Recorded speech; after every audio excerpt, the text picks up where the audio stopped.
A week and a half ago, Oath Keepers of Josephine County stood down our security operation at the Sugar Pine Mine. This was a direct result of the Bureau of Land Management having a stay issued against them from the Internal Land Board of Appeals.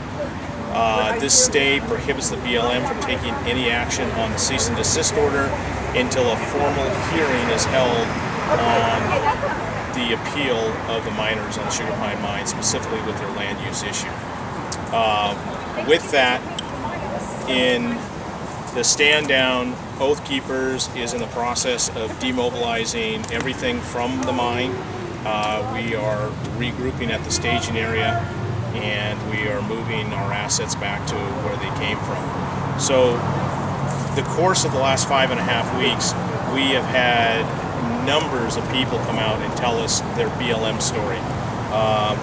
And these are mining claim owners, timber fallers, and private landowners. And based on that, the Oath Keepers of Josephine County are requesting a congressional investigation into the actions of the Bureau of Land Management. A letter is being sent to members of Congress and the Secretary of the Interior. The issues include in this letter Jim Whittington unlawfully lying and deceiving the public and the media, not responding to the Freedom of Information Act requests as required by law. They must respond within 20 days. After 5.5 months, BLM never responded to a single one. Destruction of historical mining and archaeological records as per internal emails and affidavits have been stated. Violation of the Antiquities Act by burning cabins. Abby Josie, the BLM district manager, has signed orders for the destruction of historic cabins. These cabins are part of America's history and culture, and Abby Josie felt the need to destroy them. We would not tolerate someone going to the Smithsonian and destroying our historic artifacts that made America what it is today. Why is she signing these orders? No environmental assessment's been done.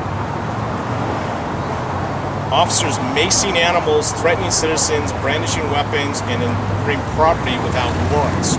T.K. Lloyd, a BLM law enforcement officer under the supervision of Don Robinson, BLM law enforcement out of the Medford District, entered onto a miner's property 5 weeks ago. The miner was in the hole digging. He heard his dog start to bark, then howl in pain. When he looked up out of the hole, T.K. Lloyd was pointing a gun at his head, and he had just maced the miner's dog. Now, when BLM law enforcement believe they can treat citizens of the United States, this is an 81-year-old man that maybe weighs 110 pounds. T.K. Lloyd is twice his size.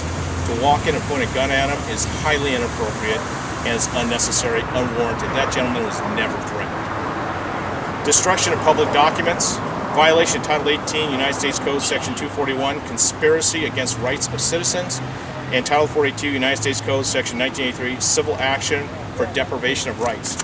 This is where BLM has willfully gone in and they have violated the civil rights of the miners. And that is their violation of due process and their violation or potential violation of the Fourth Amendment against illegal search and seizure. BLM has never entered onto that private mining claim with a judge's signed search warrant or anything else. They've come on unannounced. They've always come on to it heavily armed, and they have threatened the miners. Part of us being a constitutional republic, if we protect the rights of the individual, we protect the rights of all. BLM, Diane Perry, Kirby Bean conspired to deprive the Sugar Pine Mine claim owners of their constitutional rights to due process. When we look at those allegations, and we look at it in documentation, this is written out, it is signed by them, it is executed by them. We are a nation of constitutional laws. Even though BLM is an administrative agency, their rules and regulations must be constitutional in nature, and they are under the belief they can do what they want and how they want to do it. And in doing so, they are violating and willfully and unlawfully violating constitutional rights of others. Now, Oath Keepers has stood down our security operations. At this point, it is incumbent upon BLM to protect the Sugar Pine Mine, the cabin, and the mining equipment, that nothing happens to it. We have stood down. Anything that happens to that equipment, or if there's any destruction of that cabin, that will fully be on BLM, and they will have violated an administrator's judge's lawful stay order. So we are expecting them to stay out of there and not do anything. Hence, we stood down our security operations. As we move forward, what we're asking for is our congressional representatives to launch an investigation, have open hearings and testimony so the citizens, the miners of Josephine County can tell their BLM story, put it on the record for accountability of BLM's actions here in Josephine County. They are not coordinating with the county. They are not speaking to the commissioners, the county legal counsel. They are off doing what they want to do, which is very inappropriate.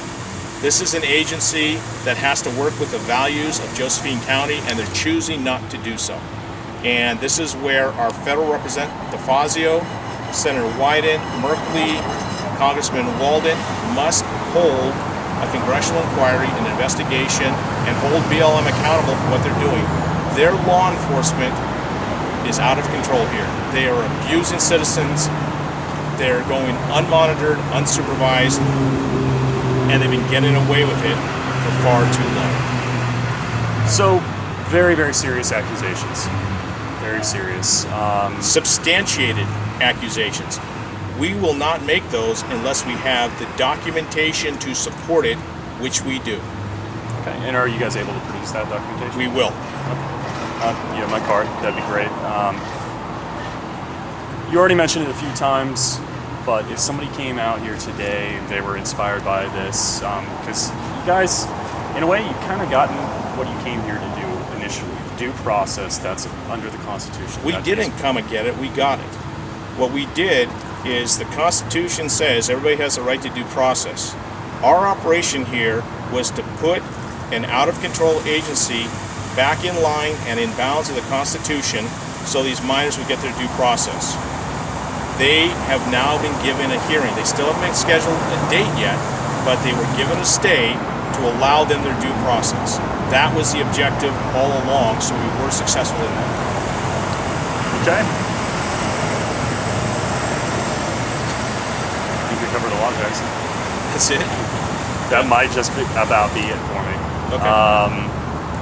Yeah, of course, we're going to contact BLM as well. Please do. Let's do that. What would they say? What do you think they would say to us if we bring this up? I'm not going to speak on behalf of BLM. Our experience with them is they consistently provided a false narrative. The shining example of that are the two things Jim Whittington, their public information officer, stated. Number one, he stated BLM had no idea of the complexity of the Sugar Pine mine operation until two archaeologists stumbled on it.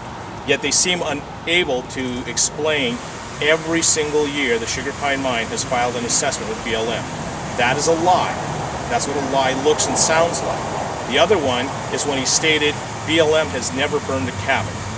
They have burned hundreds of cabins in Josephine County. These miners know people or have actually had their cabins burned by BLM. The trick BLM would use is they would do it in the winter months when we had rain and fog. They would light the cabins on fire when the miners were not on their claims, claiming they were abandoned, and use the weather to hide and cover the smoke port. What do they have to gain from doing that? That's a good question. That's a question that needs to be asked by BLM, and that's a question that needs to be in a congressional investigation. And this is, why are they violating the American Antiquities Protection Act? Why is BLM burning our American history and heritage? These are historic cabins. These are frontier cabins that settled the West, that are part of the Oregon Trail, that BLM believes they have the right to go in and burn. Would anyone tolerate someone going into the American History Museum, the Smithsonian, D.C., and burning the cotton gin, or burning key pieces of our American history? They wouldn't. So why does BLM feel empowered to do it here? What questions need to be asked? I know we've been covering this for a while, but there's a lot of different angles to this. There's a lot of different people saying things about this. Why is BLM not coordinating with Josephine County as they're mandated by federal law to do? Why are they not returning phone calls from Josephine County's legal counsel? Why are they not coordinating with this community? Why is BLM denying access to public lands by locking out gates?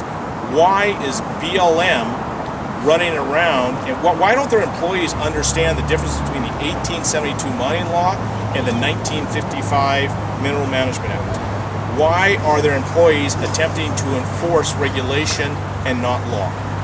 Why is BLM denying due process with punitive action before these guys are given their day in court?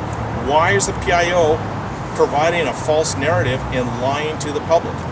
Why did we have to take this action to protect those miners' constitutional rights? Why in Josephine County is the BLM distrusted and hated so much? We have a landowner that their property backs against BLM land. They have an alfalfa field. BLM law enforcement is driving through their alfalfa field they use to feed their animal stock. They have been asked dozens of times, professionally, politely, please do not do this. BLM's law enforcement response, you don't like it, sue us. At what point is that appropriate conduct from a public servant? Those are the questions I want asked as to why. Why has BLM hired a consultant to go to communities to figure out the climate and the tone of the community before they have listening sessions? Why is BLM falsely advertising times of these listening sessions so they don't have a large public showing? Why has BLM hired security contractors out of Florida to protect them and their employees here? I can continue. There's a list of whys, and the agency is taking action because its interaction with the community has been inappropriate, and they're trying to cover themselves up.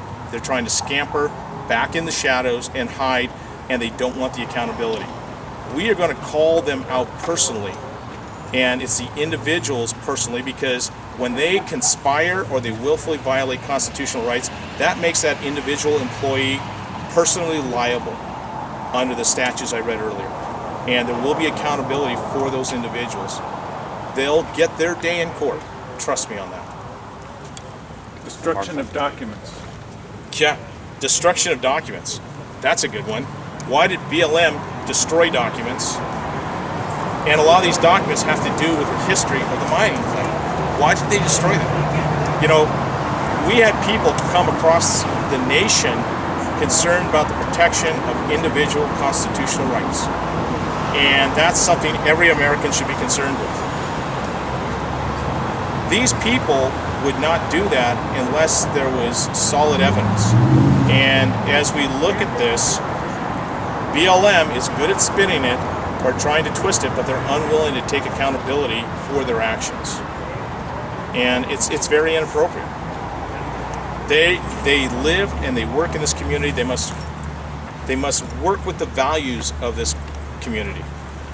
And they haven't been doing that. They have not been doing that. Okay. Well, you did touch on it already a little bit. What happens next, and what do you hope happens next? What I'm looking at is I hope our federal representation, especially Congressman DeFazio's office, we have contacted him about this. This needs to be investigated. I don't believe Congressman DeFazio wishes to have his constituents in his 4th district's constitutional rights violated by a federal agency. I think that's pretty substantial, that's pretty serious, and I believe it warrants a thorough investigation and allow these individuals the opportunity to testify publicly and get their story on the record and get some accountability of what BLM's doing here. They must and they should answer for their conduct here. You know, they must coordinate with Josephine County. BLM is not coordinating as mandated by federal law. I think that's just about it for me. That was about an 18-minute interview, one of my longest. Well, So I think we covered a lot of things. I'm just going to let you know. it'll be like maybe a minute. Exactly. Yeah, way back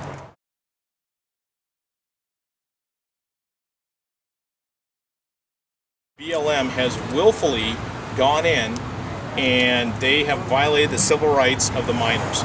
And that is their violation of due process and their violation or potential violation of the 4th Amendment against illegal search and seizure.